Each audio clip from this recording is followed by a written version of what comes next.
भारत और West Indies मध्य तृतीय test चलती कन्फिडेंट हवा ठीक कथा कि ओभर कन्फिडेंट हो गले से सब बड़ भूल होता है। मुझे कौन कहूँ भारत प्रथम दिन में बहुत बढ़िया बैटिंग करता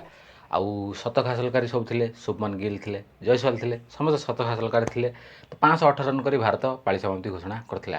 तापर वेस्टइंडिज दल 248 रन कर फलन होता तो भारत गोटे बृहत बड़ लीड पाई 270 रन लीड गोटे पाई तो बोलर मैंने भी थकी जाते भारत चाहिए आराम बैटिंग कर पारि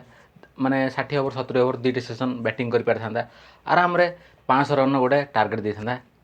वेस्टइंडिज दल को किंतु भारत फलन देदेला वेस्टइंडिज दल को फलन देला माने बैटिंग आउ थे डकैला जो बैटिंग डकैला वेस्टइंडिज दल मुझे वीडियो रेकर्ड कर 202 रन संग्रह कर मात्र 2 विकेट जाइए माने लीड आ मात्र 68 रन मात्र पछुआ अच्छी तापर लीड दब आउ 2 विकेट मात्र जाइए 8 विकेट अच्छी तो वेस्टइंडिज दल 200 रन टार्गेट भारत को कहीं न दब तो Bharat 200 run target rough pitch कर तो बोलिंग भी भल अच्छी स्पिन बोलिंग भल अच्छी तो ये गोटे ओभर कन्फिडेंटर कथा कहीं भारत जो थार्ड इनिंग्स फल नदे बैटिंग करता एक तो बोलर थकी थे 80 ओवर पर बोलिंग करते भारत कौन बैटिंग देवाटा कौन उचित था आपण मैंने कमेंट करी कहतु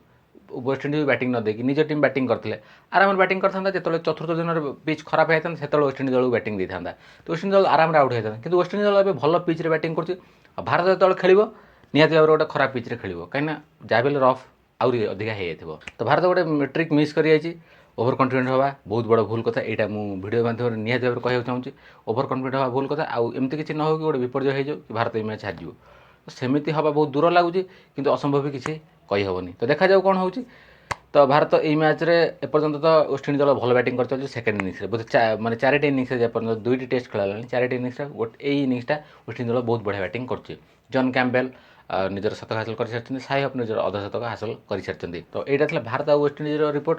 तो जो भारत ऑस्ट्रेलिया जोटा वुमेन टीम खेलुले वर्ल्ड कप गोटे मैच रे इंडिया 330 रन संग्रह करथिला किंतु ऑस्ट्रेलिया दल ताकू आराम रे पारी करनी यहाँ हूँ ऑस्ट्रेलिया दल जो गोटे चैंपियन दलर लक्षण कहीं देखो ऑस्ट्रेलिया 6 थर 7 थर चैंपियन कहीं भारत एपर्यंत गोटे चैंपियन होनी वर्ल्ड कप यहाँ हूँ डिफरेन्स ऑस्ट्रेलिया दल निजर माने नर्व को कंट्रोल कर प्रेसर को बिल्कुल भी नौनी आ जिते बड़ स्कोर कले भी करदे तो चेस करनी भारत पाकिस्तान आउ भारत श्रीलंका जो मैच है सब जीतिले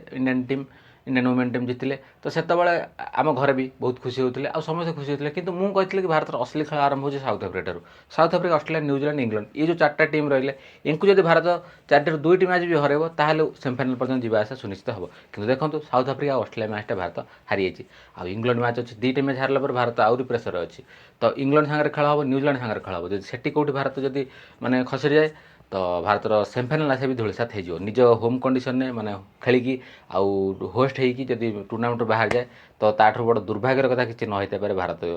वुमेन टीम तो आशा अच्छी इंग्लैंड सहित जो आसंता रविवार जो मैच अच्छी तो सही मैच में भारत निहाती विजय हासिल कर ट्रैक को फेर भारत और ऑस्ट्रेलिया मध्य माने मेन्स टीम 19 तारिख वनडे आरंभ हो रोहित शर्मा विराट कोहली खेलुन गोटे स्पेशल भिडियो आसो तो यहाँ था आज रिपोर्ट तो जब भिडियोटी आपको भल लगी तो लाइक करेंगे कमेंट करेंगे और चैनल को सब्सक्राइब करेंगे जल्दी आपण सहित देखा आ गोटे धमाकेदार भिडियो विदाय दिंतु नमस्कार।